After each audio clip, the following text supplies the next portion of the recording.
За өнөөдөр хоёлоо үнний тухай ярина. Маш том За. үнийн тухай ярина. Монголчууд ер нь үнний имрэлд орсон. Мгм. Тэгээ монголчууд гэлтгүй ер нь дэлхийн нийтээр бүр хөгжсөн Германд хүртэл хүмүүснийх үнний талаар угаасаа бас мэддэггүй. Ер нь дэлхийн нийтээр Мгм. үнний имрэлд орсон явж штэ тий. Тэ.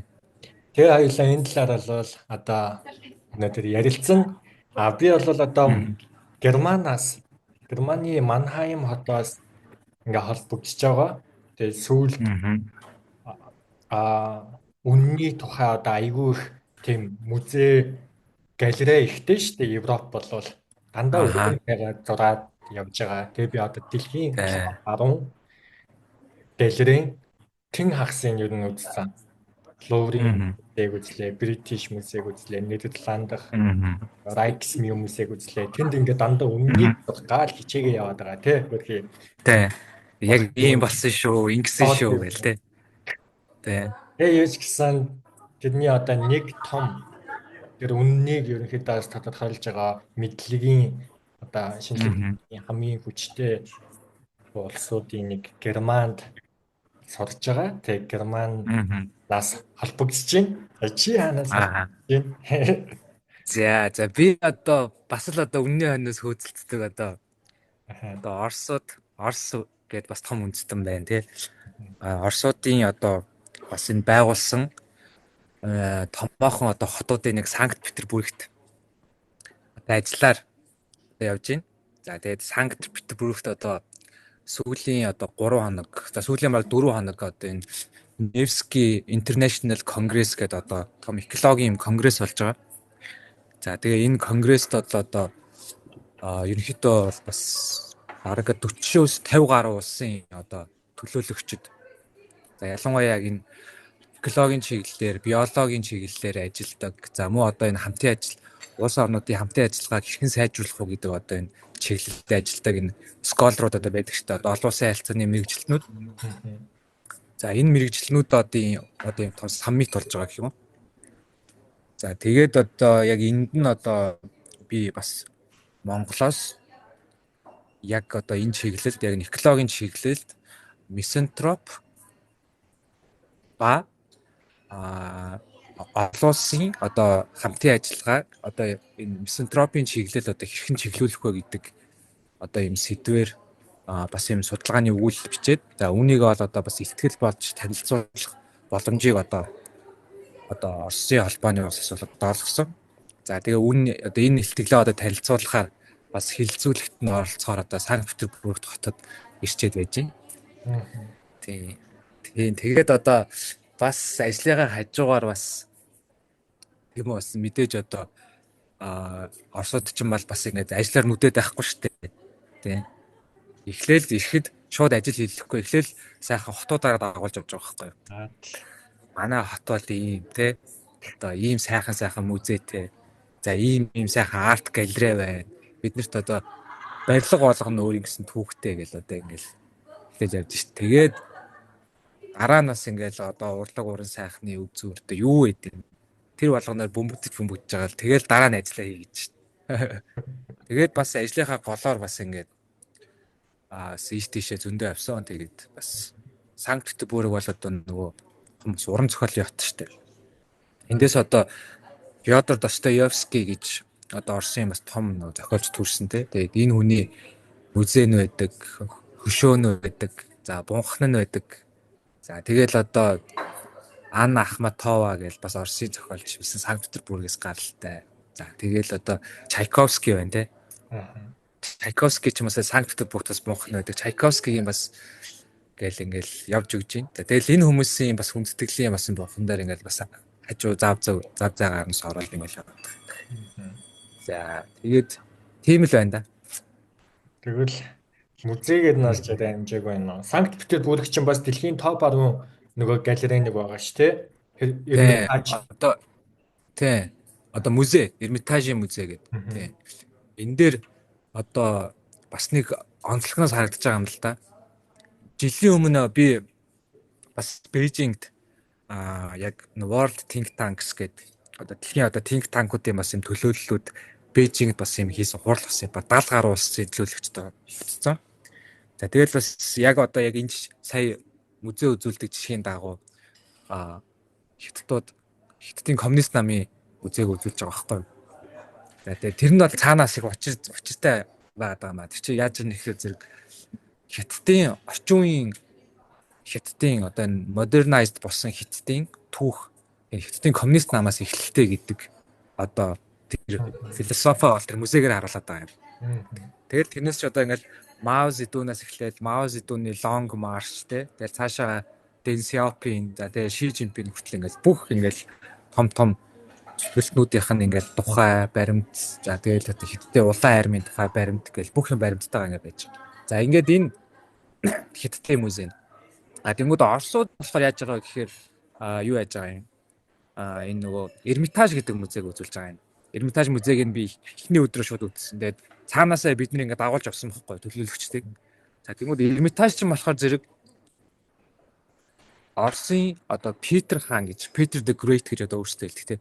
Питер гэдэг одоо цаар нь том цаар нь Санкт Петербургийг анх одоо байгуулах одоо зарлиг буулгаад тэгээд Оросын гэлтгүү ер нь Европын том уран дархтууд одоо архитектууд гэж хэлдэг шүү дээ. Архитектууд, крафтмэнүүдийг тийм ингээд бүгднгийн шилмлүүдийн Санкт Петербург цуглуулад тэгээд төрийн бодлогоор ингэж Санкт Петербургтыг бариад за тэгээд ингэж барихтаа тэр Эрмитаж гэдэг одоо энэ өвлийн ордон Эрмитаж гэдэг энэ юг барьсан байгаа байхгүй юу.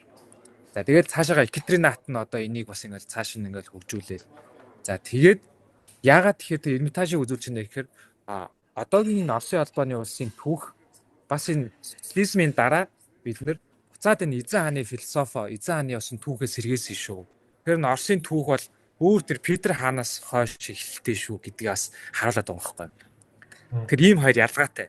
Оросын албаны улсын өнөөгийн одоо би улс төрийн бодлогыг бид нар мэдж байгаа шүү дээ. Одоо Путиний илтгэл дээр Путин өөрөө одоо хэлдэг шүү дээ.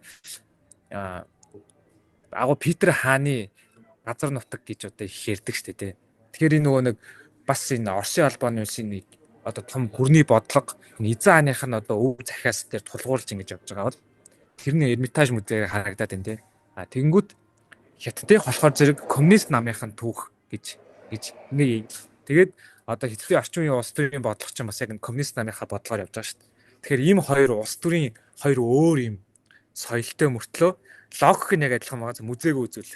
Музейг үзүүлээд бид нар эндээс эхэлтэй шүү. Бидний үнэн бол одоо те коммунист намын маань үнэн нөгөө талд нь Питер хааны Оросын ард түмний эзэнт одоо хаантай Оросын үнэн гэж нэг ийм үнэн байдаг. Хоёр өөр юм үнэн. Ихтэй логик нь яг адилхан тэр нь хоёулаа музейгээр дамжиж илжиж байгаа. Тийм одоо онцлогтой. Тэрийг л одоо амар ойлгож байна тий. Тэнгүүд энэ ингээд тухайн цаг үетэйгээ нийгэмтэйгээ дандаа уялдаж үнэн яваагааз тий. Тэнгүүд би харин бодсон байхгүй юу. Үннийг ингээд судлаал үзэнгүүд нэг дөрвөн үе шатыг авчаад одоо нийгэм одоо бидний амьдарч байгаа цаг үе өөр нэгэн тийм үнний цаг үе. Хамгийн анхны үнэн бол миф байгаа байхгүй юу. Яг гэвэл үнэн чинь дандаа нөгөө мэдлэгтэй холбогдно тий.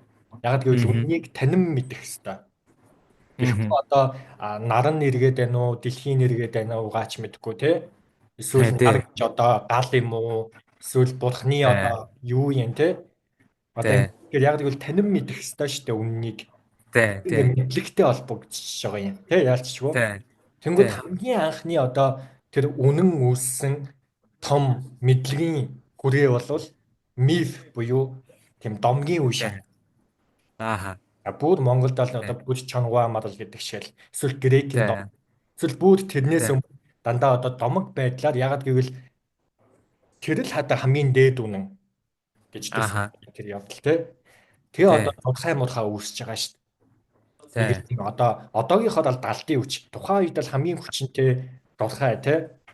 Тэгэхээр одоо тэнгэр гаригийг харж агаад л одоо таах юу өөрийнхөө хувийн амьдралыг асуух бараг л алганы зураасаа одны одоо хэлбэртэй дүүцүүлэх гэж ч юм уу тий.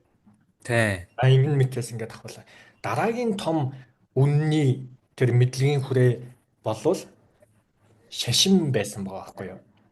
Аха. Тэгээ ингээд дэлхийн тэвүүд үүсэнгүүд нөгөө энэ тэнд одоо Европт бол христиан тий Азад бол исэм хиндүүч гэдэг юм уу ингээд өөр өөр шашнууд ингэж үүссэн бүгд л бас үнний төлөө. Агаад энэ шашнуудын бүгд үнний төлөө гэдгээрээ яг адилхан шашнууд баггүй юу тий бидний нэр нь өөр бурхан нь өөр гэсэн. Тэгээд дараагийн том үнний тэр үнэнд очих гэсэн мэдлэгийн том цар хүрээ бол философи. Ингээ 2500 жилийн өмнөөс эхэлнэ. Нөгөө грекийн гүн материалистуудаас ахуулаад тэгээ ингээ философиж эхэлнэ. Аристотель арай нэг ингээ хөгжөөд л яваад байгаа юм те. Тэгээд хамгийн сүүлд яг одоогийн бидний хүрчээд байгаа энэ хүрээ буюу шинжлэх ухаан. Science гэсэн бүр баттай мэдээ шүү. Бүр үннийг бүр тогтоогоод байгаа шүү. Эрдэмтэд тогтоож яач гэж ах шиг тий. Үннийг ингэж хүн тогтоодог болсон. Үнний араас хөлтгөө бол болоод логикоор олдог болчихсон. Тэрийг таажуулдаг, үннийгээ няцаадаг тий. Үнэнд бас хязгаар байд юм уу үгүй юм уу тий. Үнэхээр одоо хязгаар байгаа юм бол тэр нь хязгааргүй гэдгийг яаж мэдж байгаа, юугаар хэмжиж байгаа ингээл явчихж байгаа шүү дээ. Тэнгүүд энэ бүхнийг ингээд мэдээд эхлэнгүүд надад нэг асуулт төрж байгаа байхгүй юу? Нэг одоо надад таамаг төрж байгаа юм. За тэгвэл хамгийн ихнийх нь миф буюу домог байсан юм байна. Тэгээ шашин байсан юм байна. Дараа нь философи байсан юм байна. Тэгвэл одоо шинжлэх ухаан. Тэгэхээр ахаад одоо магадгүй 5 дахь үе шат гэж байх байхгүй юу? Шинжлэх ухаан үе шат биш те. Шинжлэх ухаанд одоо бид нэр ингээд шинжлэх ухаан гэх л цохроор итгэж штэ. Шууд цохроор итгэх нь баттай үнэн гээл явдаг байна. Тэгэхээр эн чинь тухайн үед бид нэр одоо шашны сквал философийн тэр үед амьдарч ирсэн бол бас л тэг баттай итгэж байгаа тэг ялгаагүй байхгүй юу те. Тий. Ерөнхийдөө бол адилхан 5 дахь үе шат одоо нэр нь байхгүй одоохондоо штэ. Одоо магадгүй одоо технологийн ч юм уу холбогдлолтойгоор эсвэл ямар тийм өөр аюуны бүр дээд түвшинд бид нэр очино гэж бодож байгаа. Санагдахгүй байна тэгэхээр. Тэгээ наадах чинь одоо бас юу одоо их холбогдож шүү дээ. Өнөөдөр би бас нөгөө одоо Арабын орноос ирсэн нэг 4 биологч одоо ирсэн баггүй юу? Тэгээ тэр дөрөвдөө би энэ сүүлийн 2 хоног найзалсан. Тэгээд Арабын яг ертөнцийн одоо Либиана гэдэг юм одоо Пакистантай хилдэг юм жижиг улс байдаг. Тэгээ Либианагаас ирсэн 4 биологч. Нэг нь болохоор бүр одоо яг энэ далайд амьдардаг одоо энэ загаснууд байна шүү дээ тий. Загаснууд энэ хог хаягдлуудаас далай руу хаягдсан маш хог хаягдлуудаас болоод нөгөө загас яаж одоо идэхэд маш одоо хортой болж байгаа гэдгийг судалдаг залуу байгаа байхгүй. Тэгээ тэр залуутай тэр бас босод найз нартай коллегуудтай хамт ингээд юм ярьж байгаа. Бид нар яг наад сэдвүүрч орсон байхгүй. Яг яаж агаад гулгаад орсон бэ гэхээр ингэсэн юм. Бурхны тухай яриад Аллахын тухай ярьсан байхгүй. За тэгэл би нөгөө Ибн Сина та хэд ч нөгөө Арабын философичээс гайхалтай Ибн Сина, Заратустра гэл те. За тэгэл нөгөө нэг Руми гэлээ шүү дээ те. Одоо том одоо энэ чиний яд нэг мифологиг одоо мистицизм руу болгож өөрчлөөд одоо хувиргаад гэх юм уу та өөрсдийнхөө шашинтайж ингэж синхронайз гэж хувиргаад тэгээ мистицизм гэж бас өөрсдийнхөө философи урсгалыг гаргаж ирсэн одоо Арабын одоо том философич те. Энэ хүмүүс ингэсэн байгаа байхгүй юу? Одоо би яг асуусан. Таад Аллах Коронд гардаг Аллах тийм үү? Библиэл дээр гардаг God гэдэг нэг хоёр байдаг шүү дээ. Хоёр яа за entity гэх юм юу гэх юм за энэ хоёр нэг үү гэдээ би асуусан байхгүй юу? Гэсэн чинь нэг гэсэн тийм. Нэг. Гэхдээ юугаараа ялгаатай вэ гэхээр Христийн шашинд God-ыг 3 өөр янзаар ингээд дүрслэх гээд идэв. Одоо Father, Son, Holy Ghost гэдэг жаа шүү дээ. Есүс ч болохоор Son нь байгаа шүү дээ. Хүн дээ. Бурхны хүн. Тэгэхээр Есүсийг бол дүрслэж байгаа шүү дээ. За тэгэнгүүт тэрийг Христийн шашинд үнэн гэдэг байгаа байхгүй юу? Одоо тэр нь бол одоо юу гэдэг философор за дараа нь одоо бүр шинжлэх ухааны төвшөнд хүртэл одоо энэ нөгөө нэг теологи гэж байна шүү дээ. Шашин одоо теолог тий. Теологийн салбарт одоо христийн шашны бүрийн судалдаг юм судлагдах юм байна те. Гэтэл нөгөөд болохоор юу гэж байгаа гэхээр нэг арабаас ирсэн хүмүүс аллах болохоор юугаараа өөрөө гэхээр дүрслэхдэггүй гэж байгаа байхгүй. Дүрслэшгүй гэж байгаа бид нар. Дүрслэшгүй гэдгээ ямар үгээр хэлж байгаа гэхээр unimaginable гэж байгаа байхгүй. Тэ. Unimaginable би одоо сая чиний хэлж байгаа нөгөө нэг 5 дахь юурууга тэрийг аль дээр нэг консолер дээр бичсэн байна шүү дээ. Тэ. Одоо 5 дахь юу гэж болох вэ гэж шүү дээ. Тэр 5 дахьыг консолер дээр unimaginable гэдэг байгаа байхгүй. Хэрвээ imaginable байвал хань тэр чин үнэн биш ээ гэдэг байгаа байхгүй. Unimaginable учраас аллах бол одоо үнэн гэдэг байгаа байхгүй. Тэнгүүд нь би дахиад лавшуулаа асууж байгаа. За тэгвэл unimaginable юм бол аллах тэгвэл хаасайгүй байдаг гэсэн үг гэж байгаа байхгүй. Би асуусан байхгүй. Хаасайгүй байдаг гэсэн үг. Одоо яг би нөгөө юугаар асуух гэдэг нь шүү дээ. Нөгөө Томас Аквинис одоо Спинозагийн бас ингээд теологи дээр гарч байгаа шүү дээ. Бурхан өөрийнхөө бүтээсэн бүх юмд шингээтэй байгаа. Чиний зүрхсэтгэл дотор бурхан байгаа гэж байна шүү дээ. Тэгээ би яг тэр нөгөө логикоор нь асуучихгүй юу? Тэгэхээр аллах хаасайгүй байдаг гэсэн үг гэдгсэн чинь аллах хаач байхгүй. Аллах хаач байдаг бас биш гэдэг байгаа байхгүй. Яагаад тэгэхээр аллах өөрийнхөө бүтээсэн юмд хэрвээ байгаа юм бол аллах дүрслэгдчихнэ гэдэг байгаа байхгүй. Дүрслэгдчихнэ. Одоо жишээлбэл агаар мод цаг хугацаа гэл ингээд бид нар ингээд бодонгууд бид нар модыг төсөөлчин дээ шууд. Агаар гингүүд агаарыг төсөөлчин. Харанхуу гэдэг харанхуу төсөөлчин. Төсөөлчихл юм бол тэр чинь аллах биш гэдэг байгаа байхгүй. Тэргээр ялгаатай гэдэг. Тэгэхээр тэр бол ингээд ийм 5 дахь одоо ийм нэг төрлийн бас үнэн бас таарад байгаа байхгүй. Үнэн бас ингээд хөрхөнд бол. Тэгэхээр илүү тийм одоо тийм метафизик талдаа. Тэ. Бас таарад байгаа юм. Харин Европынхан ч юм бол зураад л байгаа шүү дээ. Тийм, зураад нас ургаж зураад за нас олсон гэж амьлуулж реборт хийж зураад л тий. Тийм.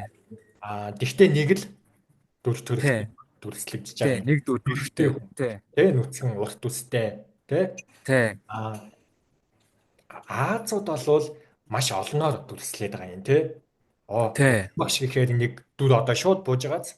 Ногоон дээр шууд бууж байгааз. Тий. Ами табаа шууд бууж байгааз гэх мэт. Тий, шууд одоо зен буддизм гэл тэгэхээр шууд нөгөө нэг арга билег юм уу тий. Шууд ороод ирж байгаа шүү дээ. Төсөөлөгдчихсэн гэсэн үг шүү дээ. Төсөөлөгдчих. Бүр зүүн нөгөө юу өмнөд Аз руугаа бол заа маань тавьдаад л тий. Тий. Тэгэхээр ингээд тийч чин imaginable болоод байгаа байхгүй юу? Тий, imaginable. Тэнгүүд муслимын ялгаад бол unimaginable.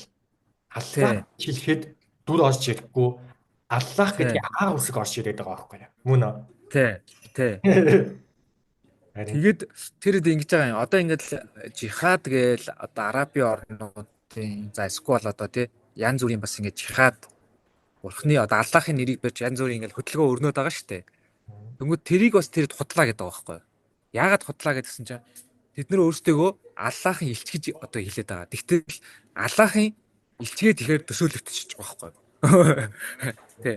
Одоо элчгээ тэгэхээр Jesus Christ одоо Christ шиг нэг элч байх гэдэг шүү дээ тий. Тэр төсөөлөгдөж байгаа учраас тэр хүчит худлаа ярьж байгаа гэсэн үг болж байгаа байхгүй юу? Тэгэхээр аллах элчээ илгээсэн байх боломжгүй гэсэн санаа байхгүй юу? Тийм. Тэгэхээр аллах нь бол тэдний тийм абсолют үнэн байгаад байгаа байхгүй юу? Тийм. Абсолют үнэн бол нэгнийгсэндээ химжишгүй, төсөөлөшгүй, одоо энэ баг бодошгүй. Одоо тийм одоо subconscious хүртэл одоо байхгүй нэг тим юм болоод бас таарад байгаа. Энэ бол нөгөө одоо хүнд харьяалагдах гэдэг аягүй чухал те. Хүн belong to байх хэвээр ямар нэг юм уу. Тэстэй тэр хүн жишээлбэл нэрнээсээ бид нар харьяатай. Бидний нэр овогтой. Одоо тэрний тэр гэж хэлж байгаа шүү дээ. Тэр чинь ингээд дандаа харьяалагдаад байгаа. Бид нэр ингээд харьяалагдахгүй байвал одоо тэр ингээд хүчин мөхөст нь харваа дэлхийн юм уу. Тийм ингээд бид нар тийм дээд абсолют заавал хэрэгтэй. Тэгжиж тэрүүгээр нэг энэ хөлгүү ертөнцөд чинь нэг хан байдаг тий хан дагаад тэрэн чиг баримж байгаа болгоно. Тиймээс дээд үнэн тэгэхээр яагаад тэгвэл энэ шашнууд ийм абсолют үнэнтэй байна, бурхантай байна. Бурхан болвол дээд тэр абсолют тий энэ явж ёс зүй яс суртахуунтай холбогдоод байгаа байхгүй. Этик, Тий. мораль асуудал. Тэнгүүд Монголд анханасаа яг өөрсдийн гэсэн монголчуудын гэсэн тийм шашин байхгүй шүү дээ. Аха.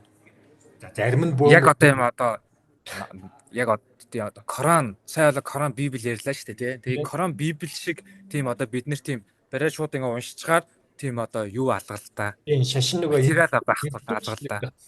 тий. Тий. Эсчлэг гэдэг чинь Тий. дэмжигчт нь тодорхой болно, сургаал нь Тий. тодорхой болно, Тий. номтой Философч нь тодорхой байна. сүм Тий. эсвэл хийд эсвэл моск муслимаар бол Тий. тэгээ Тий. өөрийн гэсэн хэрэгслүүдтэй болно гэх мэт. Тэг нь. Институтчлагдсан шүү дээ. Тэнгүүд юм Тий. институт яг монголчуудын ингэдэг шашин гэсэн юм байхгүй. Зарим нь Тий. буддистик нь за Баян-Улгийн Казахстан тийшээгээ муслимчууд гээ яваад өгнө. Тий. Хөтлөө зарим хамаардахгүй байгаа хүмүүс нөөс бөөмөргөл гээл ингээ хачин юм болж байгаа шүү дээ. Тий. Арайч нэг христ болохгүй байгаа юм те. Тэнгүүд Ягаад тэр аха тэнгүүд одоо санаа нь ийм этикийн асуудалд орчиж байгаа байхгүй юу? Дээд үнэнгөө. аха. Тэгэхээр Тий. миний бодлоор одоо хоёр дээд үнэн уг нь монголчуудад одоо байвал ингээд хийж болохоор байгаа юм. Аха. Нэг нь болвол одоо шашинтай болох. Аха. Буддизмыг одоо зэн буддизм, чам буддизм гэж модификейшн хийдэг шиг Монголд одоо тийм мон буддизм ч гэдэг юм уу? Мөн үү? Тий. Тэгээ өөрсдийн гэсэн дээд үнэнтэй болоод тэгээ трийгээ дагдаг ёс зүйтэй шударга үнэнчгүй байдیں۔ Ингээд одоо хүн ясаар энэ одоо хүний нийгэмд амьдрахаар эрдэмүүд аль эсвэл шашин биш Чингисизм гэсэн тийм идеалтай болж болно. Аха. Яг гэвэл Чингис бол Монголд шашнаас бүр илүү хүчтэй. Тэ? Аха. Чиний бодлоор Чингисизм зүгээр ээ нүү? Эсвэл шашинтай болсон зүгээр ээ нүү? Эсвэл бүр гурав дахь альтернатив хувилбар зүгээр ээ нүү? Яаж дээд үнэтэй болъё гэж бодож байна? Ямар ч гэсэн эхлээд шалгуур нь амар юм гоо тодорхой байх хэрэгтэй. Тодорхой шалгууртай байх хэрэгтэй. Одоо тэрний жишээлбэл юугаар тодорхой ажиглагдаад байгаа вэ гэхээр шашин хамгийн эхлээд нийгэмд амар хэрэгтэй байх хэрэгтэй тийм үү? За нийгэмд хэрэгтэй гэдэг нь оюун санааны хувьд гадна бас юм практикл байх хэрэгтэй шашин. Практикл гэдэг нь юу гэсэн үг вэ гэхээр яг ингээл амьдрал дээр ингээл буулгаад яг тэр шашны одоо институцийг шашны байгууламжийг одоо тэр одоо моралын этикийн дагаад явхад одоо тухайн ард иргэдэд яг таардаг тийм хэрэгтэй байх хэрэгтэй гэсэн. Одоо би энийг яагаад хэлээд байгаа гэхээр одоо би сая нэг Санкт Петербургт сүүлний 4 хоног явахдаа нэг юм ойлголоо л да. Тэр нь би чи ингээд айгу төөрөхөд амархан байхгүй. Амархан төөрчдөг байхгүй. Тий. Улаанбаатарт бол амар төөрнө штэ. Баахан өндөр барилгуудтай. Тэгэл нийгэм очоод паг гээл тулаал зогсно. Тэгэл хаачгаа мэдэхгүй. Тэгэл Google Translate тэгэл тэр нь зөв заахгүй ингээл бөө юм болно штэ. За тэнгууд би өнөөдөр сүүлийн 4 хоног Санкт Петербургт баг Google Map баг ашиглаагүй. Яагаад вэ гэхээр төөрөхгүй байхгүй юмсан. Яагаад төөрөхгүй байгаа гэхээр бүх орон сууц барилгууд нь өсрөөл 6 юм уу 7 давхар өндөр. Тэгээд дандаа сүм хийдүүд нь орон сууцнаас өндөр байгаа байхгүй. Тэгэл би одоо ингээл одоо юу гэдэг тийм үү? Одоо Невский проспектээс би одоо Азимут гээд одоо хотел руугаа ирээгээ тэгмүүд яг Азимут хотелийн хажууд Тринити катедрал гээд нэг том сүм байж байгаа байхгүй. Тэгээ тэр нэг амар гэрэлтэй маш өндөр. Тэгээ би бүр 5-9 4 км-ийн зайтай Невский проспектээс Турк олоод очиж байгаа байхгүй. Тэгэхээр шашин яаж байгаа гэжээсээ хэлдэг шүү дээ. Чиглүүлдэг гэдэг. Тэгэхээр яг бүр ингээ практик бүр ингээ утгаараа те нийгэмд хэрэгтэй гэдэг нь юу юм байхгүй. Ерөөсөө ингээд шашин бол хотын зохион байгуулалтанд орж иж байгаа. Хүмүүсийг хотын зохион байгуулалтанд оруулаад тэгээд тийм үү шашнаас дээшээгээ нэгсэнд одоо ортодокс Оросуудын одоо ортодокс шашны одоо годоос өндөр хүн байхгүй. Тэгэхээр чи Бурхны шашинд одоо годын одоо энэ ортодоксын шашиндаа Санкт Петербург хотод амьдарч байгаа эргэн хүний хувьд чийзэж төөрөхгүй гэж байгаа байхгүй. Ийм бат символик утга байгаа даа шүү дээ. Төөрөхгүй. А тэгээ дээрэс нь яг бас төөрөхгүй байгаа гэхээр Нива мөрөн гэж бас нэг мөрөн байна. За Нива мөрөн болохоор зэрэг ингээд голоод дагаад явна гэж Монголд яддаг штэ. Яг ингээд Нива мөрнүүд нь яг мөрөнгийнхаа хажуугаар л ингээд орон сууцнууд ингээд баригдцсан. Тэгэл Нива мөрнүүд нь яаж иж байгаад очиод сүм дээр очино. Сүмийг нэг том сүм байнгут Нива мөрнөө хоёр талаар ингээд урсан явчихна. Тэгэл ерөөсөө чи яаж чагсан ингээд олоод очичдаг ерөөсөө. Тэгэхээр чи энэ яаж байгаа гэхээр зэрэг тэр нөгөө нэг тухайн шашин энэ ард иргэдтэй хэрэгтэй байгаагаас гадна яг энэ хотыг яг тэр хүмүүсийн өдөр тутмын амьдрал тэгж зохицуулж хийгээд байгаа байхгүй. Тэгэхээр тэр утгаараа одоо яг энэ шашин бол одоо нийгэм тэгж хэрэгтэй байна. Тэгэхээр тэр утгаараа бид нэр монголчуудын хувьд яг Монголын нийгэмд за бүр specifically Улаанбаатар хотод тийм үү? Улаанбаатар хотод бид нар шашинтай болвол тийм үү? Яг л ийм хэрэгтэй шашин байх хэрэгтэй байхгүй яг ийм хэрэгтэй. Тэгээд тийм үү? Одоо бид нар шашингуу гэдэг нь шууд мэдэгдэж штэ. Ягаад тэгэхээр өндөр барилгууд ямар ч хэрэг байхгүй ирээдтэй. Тэ? Шилэн барилгууд баг хоосон байдаг штэ. Тэгэл хідэн айгу үнэтэй юм офисууд ярд иргэдээ ямар ч хэрэг байхгүй төөрүүлдэг. Тэгэл нэг ийм хідэн тэнгууд Санкт Петербург болохоор тэр өндөр шилэн барилгууд нь хотын бүр захтаа байгаа байхгүй. Бүр хотын захтаа тий. Бараг хүн байхгүй шүү ганц. Тэгэл ингээл тэнд нь одоо бизнесмен эдрээ бол ингээ хотынхаа зах руу гаргачихж байгаа. Та нар наанаа вэ. Яг citizen нь бол хотын төвдөө ингээ сайхан ингээ амьдрын шүү гэж байгаа. Тэгэхээр яг Улаанбаатар хотод одоо яг тийм шашин хэрэгтэй байна. Шашин яагаад гэхээр биднэрт зохион байгуулалт авчирж байна. Биднэрт структур авчирж байна шүү дээ. Тэ? Тэгээд нийгэм өгч байгаа байхгүй биднэрт. Ив зохицолтой амьдрах. Яг энэ шалгууруудыг эхлээд заавал зээшгүй хангасан байх хэрэгтэй. Тэ. Хоёуланд нь ярих 10 минут үлдсэн гинэ зүүмээс зэ. За. Тавцаатай юм байна. Тийм. Тэгэхээр шашин бол дандаа юм практикл байх хэвээр тий. Ард иргэдэд хэрэгтэй байх хэвээр. Тийм, хэрэгтэй байх хэвээр. Тэнгүүд энийг бол хамгийн их ойлгуулах үүрэгтэй хэдэн идеологийн хэрэгслүүд ялангуяа вэ? Жишээлбэл боловсрол үннийг хөгжүүлэх хэвээр тий. Урдлаг байна. Урдлагын хамгийн том үүргүүдийн нэг бол үннийг харуулах, үннийг үзүүлэх тий. Кино урдлаг. Уран дуу тий. Чамд одоо ямар кино хамгийн сайн одоо үннийг харуулах юм хэлбэрлэх кино. Эсвэл уран зураг. Миний хувьд бол Эгэн Шилэ. Эгэн Шил Австри Эгэн Шил тий. Яг гэвэл тэрнээс өмнө одоо чи мэдээж бүх л уран зураг гэхээр аюу гоё юм ихтэй тий нүцгэн миралаг тий одоо нүцгэн үнэ энэ гэж зураг байдаг штэ. Европ нэг домогт болвол үнэн болвол худгийн яраалт байдаг гэдэг байгаа штэ. Тэгээд худгаас нүг нүцгэн тийм үү хөхөө унжуулад гаш иж байгаа юм ихтэй харанхууг гэрлэр гүйгүүлж байгаа юм ихтэй ч гэдэг юм. Ингээд үнний уран зургууд байдаг. Тэнгүүд энэ бол гэж яваад байдаг. Гэтэл анх удаа Эгэн Шилийн классикийг эвдсэн. Үнэн муухай гэсэн. Хүн бас муухай бижтэй шүү гэсэн. Дандаа зураг зурхаараа гоё эмэгтэйчүүдийн шилж зураад идэм бэ штэ Европчууд ч. Тий. Гэтэл муухай бижтэй хүн зөндөө байд юм бэ штэ. Ер нь явж хүний бие бол нэг гоё биш юм бэ штэ. Эстетик муухай. Нүүрэндээ урдаа том хамартай хоёр чих гээд нэг хачаа хоёр юм хажуу талд тий. Хүний бие эстетикгүй юм байна.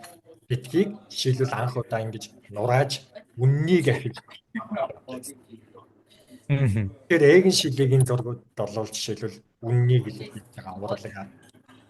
Тэгээд Эгэн Шил чинь одоо үннийг илэрхийлснээсээ болоод тухайн цаг үед бас нэлээд хавчигдчихсэн шүү дээ тий. Шүүхээр орж мороод зургуудын зарим нь хурааж мураагаад тий. Өө юм болж байсан. Тий. Миний хувьд ч юм болохоор за уран зохиолын ном хэлчихье. Литератур. Бас л нэг урлагийн том салбар шүү дээ. За литератур би хамгийн сүүлд Толстойн Анна Каренина гэдэг номыг уншиж дуусгасан. Тэгээд Анна Каренина дээр бас яг үннийг л хайгаад байгаа юм. Яаж хайж байгаа гэхээр Анна Каренина гэж тэр гол дүрийн одоо зохиолын одоо дүр тийм үү? Тухайн 19-р зуунд амьдарч исэн Оросын одоо тэг язгууртан гаралтай эмэгтэйчүүд тийм үнэн юу байсан бэ гэхээр ерөөсөө л нөхөр ямар ч байж болно тийм үү? Нөхөр ямар ч high rank-ийн баян, затгалан, царайлаг одоо ямар ч байж болно. Хамгийн сквал бүр нөхөр нь архинд орцсон, баларцсан, зөвхөн морь хөөцөлдөг, зугаа цэнгэл хөөцөлддөг. Сквал араар нь тавьдаг ч юм уу тийм байж болно. Нөхөр бол ямар ч байж болно. Гол нь эхнэр нь ортодокс шашинтай, үнэн алдартны Есүсийн Христийн шашинтай учраас нөхөртөө заавал үнэнч байх ёстой гэдэг тийм зарчим явж исэн байхгүй юу? Энэ бол бүр ингээ шашинд нь нэвч цуцсан. Гэтэл Ана Каренина болохоор яасан бэ гэхээр өөрийнхөө пашныг дагж байгаа байхгүй юу? Тэгээд Толстой тэрүүгээр бас Игон Шилтэй адилхан эмэгтэй хүн үргэлж тийм төгс байхгүй шүү. Тэ? Эмэгтэй хүн үргэлж үнэнч байхгүй шүү. Ягаад тэгэхээр нөхөр эвгүүтх юм бол эмэгтэй хүн тийм үү бас сонголтоо хийгээд цаашаагаа амьдрч болно. Тэ? Ягаад тэгэхээр энэ чинь орчин үеийн нийгэм гэдэг бид нар шинэ үнэтэй болцсон гэж Толстой хэлдэг баг 19-р зуунд. Орчин үеийн нийгэмд modernized нийгэмд ирчүүд аль дийнэ модернжоод өөрчлөгдөөд тийм үү парламенттай болоод за тэгэл тухайн Орос орнд агрикалтураас бид нар чинь бүр ингээ үйлдвэртэй болж эхэлж байгаа үе шүү дээ 19-р зуун гэдэг чинь тий.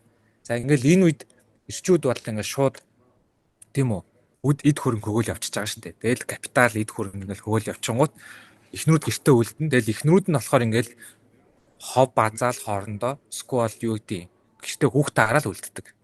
Ана Каренина энэ эсрэг явж байгаа байхгүй. Тэгээ эсрэг явж байхдаа тэр нийгмийн тэр одоо номон дээр бол одоо Санкт Петербург Circle гэж гарч байгаа байхгүй. Санкт Петербургийн тэр язгууртны тойргоос хавчигдж байгаа тухай гарч байгаа байхгүй. Тэгээд хавчигдаад тэгээд тэр Вронский гэдэг одоо тийм одоо залуухан тийм одоо бас том язгуу аристократтай хайртай болцдог. Тэгээд тэрнтэйгээ одоо хайр сэтгэлээ одоо хайр сэтгэлийнхаа төлөө одоо тэр Circle-ийг одоо орхиод тийм үү. Ингээ хамт амьдрий гэдгсэн чинь Вронский бас тэр Аннагийн хайраас сүүл рүү өөдөж эхэлж байгаа байхгүй. Тэгэхээр тэр бас юуг харуулад байгаа гэхээр хайрыг бас бид нар юу гэж Толстой бас санаа. Хайрыг бид нар юу гэж ойлгодог вэ гэхээр үргэлж аз жаргалтай тийм үү? Сквад үргэлж романтик. За сквад үргэлж passionate гэл яг л шатж байгаа да burning гэж бид нар ярьдаг шүү дээ. Burning одоо ингээл байнгын асдаг ийм зүйл гэж ойлгодог юм шиг боловч яг ингээл бодит байдалтай тулаад ирэхээр өнөөдөр хайртаа маргааш нь хайрг болчтой шүү. Эн чинь бас үнэн шүү гэж байгаа байхгүй. Тэ. Энэ үнэнтэй Ана Каренина нүр тулаад тийм үү? Тэгээд эцэст нь бол одоо өөрөөсөө татгалзаж одоо өөрийгөө эвгүүтгэж байгаа тэр хүүхэн баггүй юу? Ерөөсөө л тэр гişх газар болчихно гэсэн үг шүү дээ. Гэхдээ тэр нь ерөөсөө юу вэ гэхээр Ана Каренина өөрийнхөө хүсэл тэмүүллийг дагсан тийм үү? Нийгмийн стереотипыг бол дагаагүй. Их хвчлэн хүмүүс Ана Каренинаг баларцсан хүүхний дүр гэж ойлгодог байхгүй. Гэтэл яг үндэ тийм биш. Яг үндэ бол бас ялсан хүүхний тухай дүр байхгүй юу? Эцээц тэр үед эмэгтэй хүн амиа орно гэдэг бол байгаж болшгүй ойлголт тийм үү? Гэхдээ тэрийг хүртэл одоо ингэж эвдэж өөрийнхөө пашны төлөө тэгээ дээрэс нь Ана Каренина маш өндөр боловсралтай байдаг л да. Маш өндөр боловсралтай, маш их уншдаг, үннийг маш их хайдаг тийм хүн. Тэгээ тийм одоо хүний тухай бичсэн. Тэгэхээр үнэн бол ийм ч амар биш. Үргэлж тулгархад тэрийг бол жинхэнэ үнэтэй танилцахад бол хүн бол өмнөх бүх амьдралаа үүсгэж байгаа юм шиг тийм хүнд байдалд орно. Хүчилтэн ээж аавыг үүсгэх хэрэгтэй болно. Өөрийнхөө өнөөдрийн бүх итгэж үнэмшсэн зүйл нь нурж унаа нь өөрийнхөө өмнө. Тэгэхээр эдгийн чиш болон үнний өмнө өвдөг сөхрөн. Хэрвээ тэрийг хүлээж авахгүй бол одоо нэг матриксийн эм өгдөг шиг. Тэр хуурамч амьдралдаа итгээд үргэлжлүүлээд амьдрах уу? Эсвэл үннийг мэдмээр байна уу? Тэгээд үнэнтэй нүүр тулаад зовоод бүх одоо байсан зүйлсийг бодлаа гэдгийг хүлээн зөвшөөрөх үү? Үнэхээр тий? Тэгэхээр хүмүүрийн өмнө ямар нэгэн байдлаар үнэн бол ингээд дандаа толгардаг. Тэгэхээр энэ чамар биш үнэн бол мөнхийн асуудал тий? Банаас ч том юм сэдв. Ингээд сүүлийн 1 минутыг зүүм хоёуландаа нөгж шүү. За Тэгээд нь шүү дээ. За. Үнний төлөө явж байгаа хүмүүс бол үргэлж зовх нь бол тодорхой. Одоо сая чинь Игон Шил, Ана Карендаг хоёлын ярьлаа шүү дээ. Аль аль нь зовсон байгаа ч дээ. Гэхдээ үнний төлөө учраас тэрэндээ happy байхгүй айгу. Үнний төлөө явж байгаа учраас тэрэндээ аз жаргалтай байгаад байна шүү дээ. Гэхдээ бусад хүмүүсийн нүдэнд зовж байгаа юм шиг харагдаад байгаа боловч түүний нэг оюун санаа дотор нь тэр хүн бол одоо enlightened болсон байгаа байхгүй. Тэг нь нийгэмд хүлэн зөвшөөрөхдөггүй байгаад байна шүү дээ. Тэгэхээр тэр чинь тий өөрийнхөө үнний төлөө явж байгаа хүмүүс байхгүй юу? Тий. Тэгэхээр үнэн бол үргэлж зөрчилд нь. Тэгтээ зөрчил бол үргэлж сайн. Яагаад гэвэл үнэн айлт гол байгаа юм. Тэ? Тий. Тэгэхээр одоо дараа ийлээ ахаад тэгээд ярилцаад үнэнд илүү айлтъя. За яа. За тэгээд дуусгая. За, бай.